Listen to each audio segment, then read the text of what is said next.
All right, how's it going, y'all? Great to be here. I personally am a little relieved that the live stream is not working.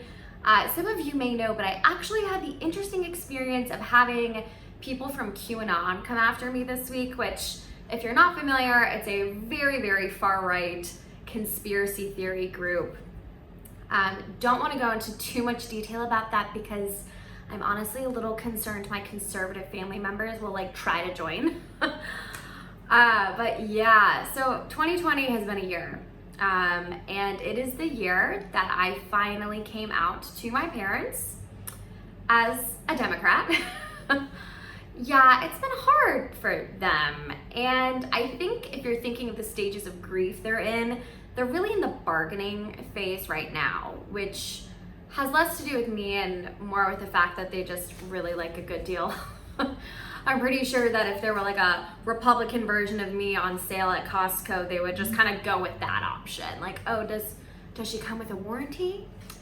She'll stay like this? Okay, yeah, we'll take it.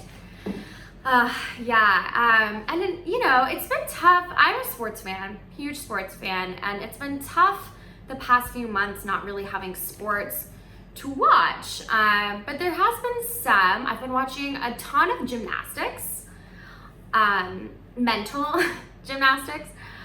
Yeah, it's been really fun to just kind of sit on Facebook and watch people from my hometown rationalize their discriminatory and misguided views on a global health crisis with Bible verses. It's oh, we've got Jan on the uneven bars. Will she double down on her claim that wearing a mask is like slavery, or will she fall on her face?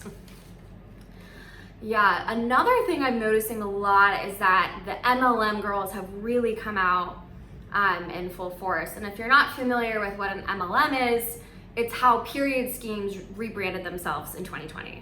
Truly a magical rebranding story for them. And listen, I'm not dogging how people are making income, especially now with everything going on. Make your money.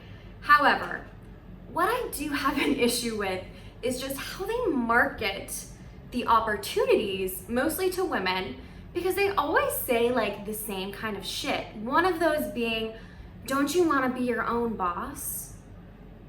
I'm like, bitch, no, I need maximum supervision. I am absolutely not qualified to be my own boss. Someone who thought up until very recently that if you didn't have a high enough SPF of a sunscreen that you could just layer them on and they would add up to make a higher SPF has absolutely no business being her own boss, okay?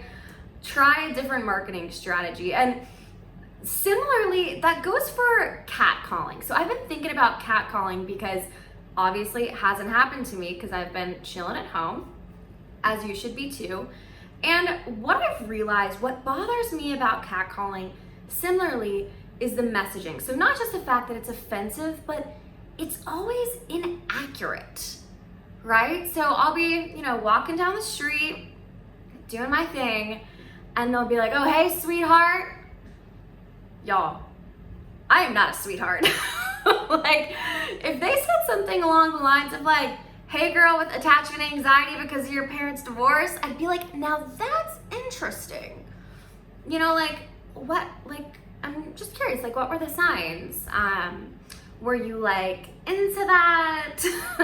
Or deal breaker for you? Where are we on the scale with that? I'm not saying it's a good thing, okay? I'm just saying that it would probably work. But that's my 5 minutes. Thank you all for tuning in, and I'll see you next time.